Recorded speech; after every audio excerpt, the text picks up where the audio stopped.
ഈ സമൂഹത്തിന്റെ ഉള്ളിൽ പിളർപ്പുണ്ടാക്കാൻ ശ്രമിക്കുമ്പോൾ അതിനെതിരെ വളരെ കൃത്യമായ നിലപാടെടുത്തുകൊണ്ട് മുന്നോട്ട് പോകാൻ നമുക്ക് സാധിക്കണം. ഏത് ദുഷ്ടത്തിലെയും പരാജയപ്പെടുത്താൻ നമുക്ക് കഴിയണം. നമ്മുടെ സമൂഹത്തിൽ ഭിന്നത ഉണ്ടാക്കുന്ന ആളുകൾക്ക് പല ലക്ഷ്യങ്ങളുണ്ട്. മതത്തെ ഒതുക്കുക, അല്ലെങ്കിൽ മതപരമായ പ്രബുദ്ധതയെ തകർത്തുകൊണ്ട് നിരീശ്വരത്വവും നിർമ്മതവാദവും ജെൻഡർ ഇക്വാലിറ്റി അല്ലെങ്കിൽ ന്യൂട്രാലിറ്റി ഇതൊക്കെ സമൂഹത്തിൽ കൊണ്ടുവരുന്ന ഒരു സാമുദായിക അന്തരീക്ഷം സമൂഹത്തിൽ നിലനിൽക്കുന്ന തകർക്കാൻ ഉതകുന്ന പ്രവർത്തനങ്ങളുമായി മുന്നോട്ട് പോകുന്നവരുണ്ട്. ആ ഒളിയ അജണ്ട തിരിച്ചറിയണം.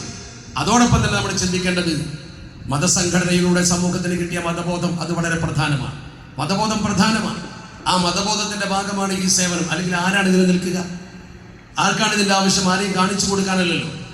നേരത്തെ നിങ്ങളത് തുടങ്ങിയത്, അത് നിങ്ങൾ കൃത്യമായി നിലനിർത്തിക്കൊണ്ടിരിക്കുന്നു. സേവനരംഗത്ത് പലരുമുണ്ട്, എല്ലാം അല്ലാഹു കബൂൽ ചെയ്യട്ടെ. പക്ഷേ ഓർക്കണം, ഒരുമയോടെ നിൽക്കുമ്പോഴേ നമുക്ക് ശക്തി ഉണ്ടാവും. ഈ ഉമ്മത്തിന്റെ ഐക്യത്തിലും ഒരുമയിലും വിജയത്തിലും കേരളം കാണിച്ച മാതൃകയിലും അത്ഭുതപ്പെട്ട് നിൽക്കുന്ന ആളുകൾ അത് തകർക്കാൻ വേണ്ടി എന്തൊടിയ ചണ്ടയുമായി വന്നാലും അത് അനുവദിച്ചു കൊടുക്കുകയില്ല എന്ന് ഊർജ്ജസ്വലതയോടെ പറയാൻ നമുക്ക് സാധിക്കുകയും അതിനുവേണ്ടി പ്രാർത്ഥിക്കുകയും വേണമെന്നാണ് ഈ വൈകിയ വേളയിൽ എനിക്ക് നിങ്ങളോട് പറയാനുള്ളത്. ഒരുമിച്ച് നിർത്തണം ഈ ഉമ്മത്തിനെ. ഒരുമയാണ് പ്രധാനം. ഭിന്നിപ്പിക്കാൻ എളുപ്പമുണ്ട്, അതിന് പലർക്കും കഴിയും. അതിന് വലിയ കഴിവൊന്നും ആവശ്യമില്ല.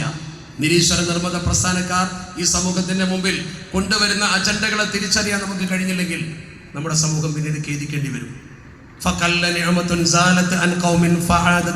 എന്നാണ് അള്ളാഹു തന്നൊരു അനുഗ്രഹം നീങ്ങിപ്പോയാൽ പിന്നെ തിരിച്ചു വരാൻ കഴിയില്ല, പിന്നെ തിരിച്ചു വരാൻ പ്രയാസമാണ്.